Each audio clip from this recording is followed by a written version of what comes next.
Alright, welcome in. I'm the Kodiak, and today I'm here to talk about Byron Murphy going to the Seattle Seahawks in the draft. And I'm going to be honest, this is one of those where I looked at the roster and I thought offensive line, I thought they'd stay in Washington with Fatanu. But this is one of those after the draft where I'm just like, that makes way too much sense. So, due to the fact that Seattle just got their new guy with Mike McDonald coaching the defensive side of the ball, they also got their new defensive lineman. And the way I can compare this is Byron Murphy is going to be Mike McDonald's Justin Madubuike, because Madubuike was what made the entire Ravens defense work. And you're probably going to get nauseous with how many times I say Madubuike throughout this video. But Mike McDonald's fit with Murphy is great because athletically, Byron Murphy is literally just like Madubuike, almost one-to-one into a T. However, Murphy is a lot more polished as a pass rusher and better against the run than Madubuike was coming out a few years ago. Therefore, he's likely to have a day one instant impact for the Seahawks defense this year. And now they're finally going to get some push on the quarterback. And I know that pass rushing really wasn't the problem for the Seahawks defense last year, but more consistent pressure from the interior is going to let their secondary go to work. More consistent pressure from the interior is going to let Witherspoon and Woolen get their hands on corners. And they now have one of the best interiors in the league with Murphy and Williams. We all witnessed Justin Madubuike emerge as one of the most disruptive interior defensive linemen under Mike McDonald, who is now the coach in Seattle. And Byron Murphy is poised to make an immediate impact in the NFL. His transition from college to the pros will be watched closely by scouts and coaches, because many of whom anticipate his quick adaptation to the faster pace and higher complexity of playing NFL offensive lines as opposed to college defensive lines. And as teams increasingly prioritize interior defensive linemen who can pressure the quarterback, Murphy's skill set becomes even more valuable, and his growth potential, coupled with an already impressive, foundation of skills and athleticism, suggests that he could easily be probably one of the best defensive players in this draft. He was one pick after Latu, so he was the second defensive player off the board after the crazy run of offense. And his pass rushing skills are not just effective, they're game changing, and it allows him to disrupt offensive schemes and force adjustments at the line of scrimmage.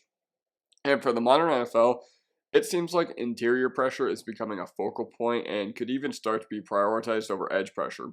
If TJ Watt is absolutely dismantling your offense, there are things you can do to slow him down. You can chip him, you can use an extra running back, you can use an extra tight end, you can run to the other side where he's not lined up. But if you happen to be getting crushed in the interior pressure is much more difficult to deal with than edge pressure, because your only real option at helping is a double team or a running back, which is at minimum 70 pounds lighter, and in many cases usually 100 pounds less than interior defensive linemen, which obviously opens up the door for other guys on the defensive line to get home when you have a guy in the interior just absolutely wrecking the pocket. And I'm not surprised they went with Murphy.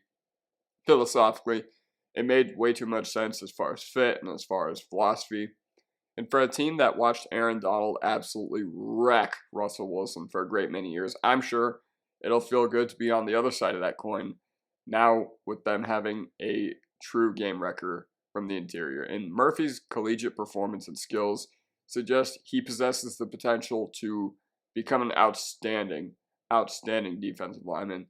He has great ability to read the play. He has unmatched agility for a man his size, and it makes him an ideal three-tech fit for Mike McDonald. So in typical Seahawks fashion, John Schneider admitted during the draft that they thought about trading back, but he thought the player influenced the game too much for it to matter.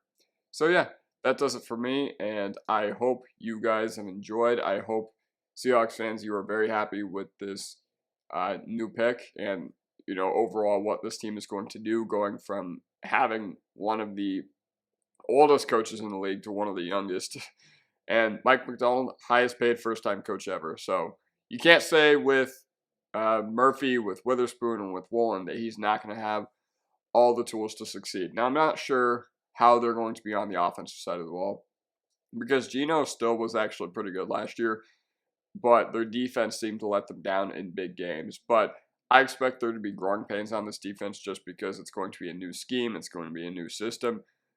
And changes in the NFL, they take time. It's not just like you snap one day overnight and you suddenly have an elite defense.